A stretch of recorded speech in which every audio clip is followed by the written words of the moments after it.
Yeah, so-called online sexism and how it affects our kids has been a hot topic since the Netflix drama Adolescence hit our screens earlier this year. And recently, the Children's Commissioner for England claimed that teenage girls are now as scared of being targeted by deepfake pornography as they are walking home alone at night. Journalist and campaigner Laura Bates has written an eye-opening book about what she calls the new age of sexism online, and she's here to tell us more about it. Laura, welcome. Thank you. Thank you. So just thinking about this, Laura, I'm 62. I came of age in the 80s. Never did I think that we would be talking about misogyny in 2025. And there's something in there that you say that we always kind of expect as human beings that things are going to get better. Are you suggesting that things are getting worse in terms of women's position? I would say that we're on a precipice, and there's a very real risk that if we don't act now, they could get much worse, because we're taking all of the outdated inequalities and prejudice of the past, and we're at this moment of real risk of re-encoding them in the foundations via AI and emerging technologies of what our future society will look like. So what is happening that you're so concerned about then? It's really almost impossible to say how much it's in your day-to-day life already. The problem is when we think about AI and tech, people think, oh, the risks are like a future dystopian robot world taking over. It's not that. It's if you apply for a loan tomorrow, global financial services companies are already using AI in their credit scoring tools that discriminates against women. If you apply for a job tomorrow, 40% of UK companies are using AI in their recruitment processes that we know discriminates against women. So it's not just online stuff, it's in the building blocks of our society. We won't be able to escape it, because at present there just isn't sufficient regulation for when these products are rolled out. Like if there was a multinational food company and they said, well, you know, millions of people use our products around the world every day, a few of them are probably going to die of salmonella, you can't hold us responsible. That would be unacceptable. But with tech, we have this very hands-off approach to regulation. And this is evidentially proven? Yes, so we know that this is something that is growing in terms of its usage. There's been lots of different studies. So ChatGPT is another good example of this. We know 100 million people are using it every week, but UNESCO has done a study that very clearly shows it is amplifying racist and gender stereotypes. Oh, my God. Oh, wow. And how do we... Where's the transparency? Like, how do we know that this is happening? Like, how do you like, investigate this or find all this information? That's the problem. I mean, that's what makes it really hard, because this is a male-dominated sphere. Only 21% of AI researchers globally are women. Men are 80% of AI professors. So we're already kind of on the back foot. So they're right up at the top with the puppet strings. Yeah. That's what it feels like. And you talk a lot about deepfake, AI deepfake. Now, I think a lot of people, probably people here, don't really know what that means. And actually, I was shocked reading this morning just how far it's already gone. So you can just explain what AI deepfake is. Yeah, so a deepfake is just something that uses technology to create a video or a picture that makes it look like a person did or said something they didn't really say or do.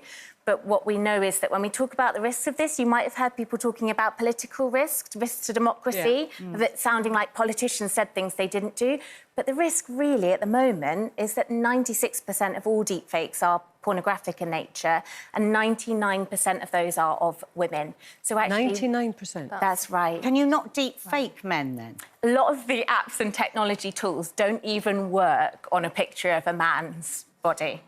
So that is really terrifying. That is really terrifying. So somebody can make that not happen, but they can't make it not happen for women. Yeah, absolutely. And when you say women, you know, all women, all ages, all kind of demographics, or absolutely. What? So, for example, there was a case quite recently where there were 400 deepfake images and clips of 30 high-profile female politicians in the UK. They were on a website that had 12 million views. It's affecting journalists and politicians, but it's also affecting children. And I'm increasingly hearing from cases of schools where this is happening. In the book, I talk about a case where the girls were as young as 11 when images were made of them, not by a criminal gang on the dark web, which is what I thought. Yeah, that's what the police thought too and looked for. When they traced the evidence back, it was their young male peers. I mean, through apps, through just apps they can get apps, easily accessible. You can download them on a phone. You can access them through a search engine. We talk about the online world, and then there's a real world that we all kind of know. Yeah. How do you think what's happening in that online world is affecting our real worlds and our young women? I mean, the real-world impact is so hard to overstate. Like, you can't get across how much these girls I met, some of them have PTSD, some of them didn't want to leave the house anymore. Yeah. As someone who has had this particular type of abusive material made of me and sent directly to me by men showing themselves abusing me in very explicit ways, the psychological impact is really significant. And if that's the case for me, imagine it being an 11-year-old girl, or the teachers. There are female teachers who are having this happen to them, and then the images are circulated. There will be, I know, women watching this who it's happened to, but there will also be women watching who won't yet know that it has happened to them. And, you know, I'm sitting, I don't know about you guys, I'm sitting here, I'm just boiling with rage about this. Just something else. And you know what?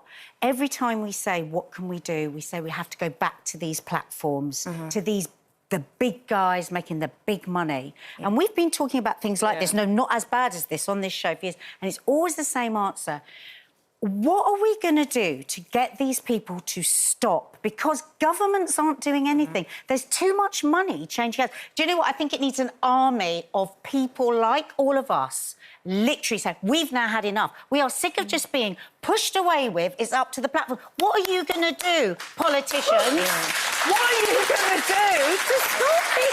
Like you said, it's going to run away from us before we can do anything. It is. It's going to become embedded. I mean, think about social media, because that's the perfect example of this. Early on, people said it's abusive, there's misinformation, women are having rape threats and death threats.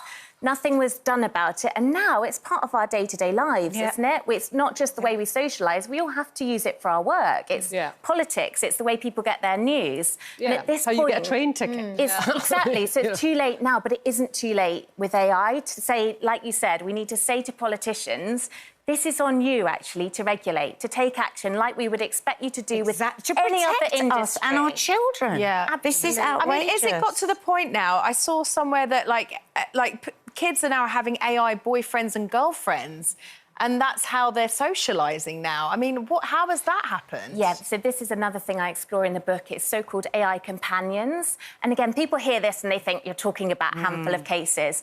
Last year, just on one Google Play Android store alone, they were downloaded 100 million times. Wow. And these are apps where you can create your ideal girlfriend, you can customise everything, her breast size, shape, treat her how you like. She will allow you to abuse her. I've tested these apps out.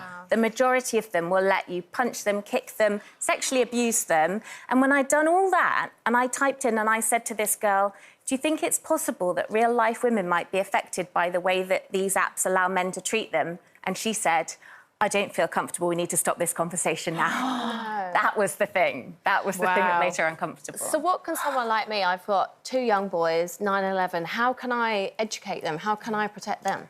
It's so hard for parents, isn't it? And I'm hearing this question so much, and parents are in such a difficult position, because I know there's a lot of people saying, don't let them have smartphones or internet access, but those are the tools they need for tomorrow, and they're going to come into contact with it. I think the answer is, as a collective, to put pressure on our political representatives to write to our MPs and say, actually, you need to stand up to this, because earlier this year there was a summit in Paris about AI, and dozens of countries signed a declaration saying, well, it should be ethical and it should be safe, you know, really basic stuff.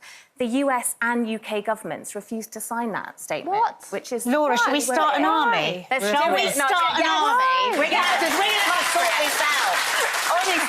Honestly, I'm boiling with rage. I just don't understand why they would reason for not signing it. Do they give one? Or? The UK government specified issues around national security and national governance, but it was notable to me that it was quite quickly after the US saying they wouldn't. The US, obviously, right now, look at who's standing in the Oval Office alongside President Trump. I mean, I guess it's that whole thing, follow the money. Exactly. If you've got the heads of major tech companies so closely in bed with the US government, that has a global effect. Yeah.